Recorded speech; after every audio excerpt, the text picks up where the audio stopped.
ಮತ್ತು ಇನ್ನೊಂದು ಸಾರ್ವಜನಿಕರಿಗೆ ಹೇಳ್ತಕ್ಕಂಥದ್ದು, ಯಾವ ಕಾನ್ಸ್ಟೇಬಲ್ಲು ಅವ್ರಿಗೆಲ್ಲರಿಗೂ ಅಧಿಕಾರ ಇರೋದಿಲ್ಲ ತಪಾಸಣೆ ಮಾಡತಕ್ಕಂಥದ್ದು. ಇದು ಸುಮಾರು ಜನಕ್ಕೆ ಗೊತ್ತಿಲ್ಲ. ಅಸಿಸ್ಟೆಂಟ್ ಸಬ್ ಇನ್ಸ್ಪೆಕ್ಟರ್ ಮತ್ತು ಮೇಲ್ದರ್ಜೆ ರ್ಯಾಂಕ್ ಅವ್ರಿಗೆ ಮಾತ್ರ ಈ ರೀತಿಯ ತಪಾಸಣೆ ಮಾಡಿ ದಂಡ ಹಾಕ್ತಕ್ಕಂಥದ್ದು ಅಥವಾ ದಂಡ ಪಡ್ಕೊಳ್ತಕ್ಕಂಥ ಅಧಿಕಾರ ಇರೋದು. ಹಾಗಾಗಿ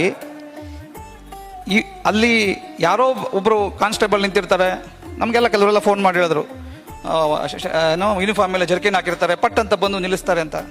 ಒಬ್ಬ ಕಾನ್ಸ್ಟೇಬಲ್ ಬಂದರೆ ಆ ಥರ ಅವ್ರಿಗೆ ಅಧಿಕಾರ ಇರೋದಿಲ್ಲ. ದಯವಿಟ್ಟು ಆ ಥರದಿದ್ದರೆ ಇಮಿಡಿಯೇಟಾಗಿ ಪೋಸ್ಟ್ ಮಾಡಿ, we will keep him under suspension. ಅವ್ರ ಮೇಲೆ ಡಿಸಿಪ್ಲಿನರಿ ಆ್ಯಕ್ಷನ್ ಆಗ್ತದೆ. ಯಾಕಂತಂದರೆ ಅಧಿಕಾರ ಎಲ್ಲರಿಗೂ ಇರೋದಿಲ್ಲ. ಯಾಕಂದರೆ ಇವೆಲ್ಲ ತುಂಬ ಸೀರಿಯಸ್ ಇರ್ತಕ್ಕಂಥ ಒಂದು ಪ್ರೊವಿಷನ್ಸ್. ಇವುಗಳ ಮಿಸ್ಯೂಸ್ ಆಗುತ್ತೆ ಅನ್ನೋದನ್ನು ಗಮನದಲ್ಲಿ ಇಟ್ಟೇ ಇದನ್ನು ಎಲ್ಲರಿಗೂ ಕೊಡೋದಿಲ್ಲ. ಇದು ಮಿಸ್ಯೂಸ್ ಆದಾಗ ದಯವಿಟ್ಟು ನಮ್ಮ ಗಮನಕ್ಕೆ ತಗೊಂಬರ್ಬೇಕು ಜನ, ನಾವು ಅದರ ಬಗ್ಗೆ ಕ್ರಮ ತಗೊಳ್ತೀವಿ. ಮತ್ತೊಮ್ಮೆ ಅವರು ಅಂತಹ ಕೆಲಸಕ್ಕೆ ಅಥವಾ ಟ್ರಾಫಿಕ್ ಡಿಪಾರ್ಟ್ಮೆಂಟ್ಗೆ ಹೋಗದೇ ಇರೋ ರೀತಿಯಲ್ಲಿ ನಾವು ನೋಡ್ತೀವಿ. ಮತ್ತು ಇನ್ನು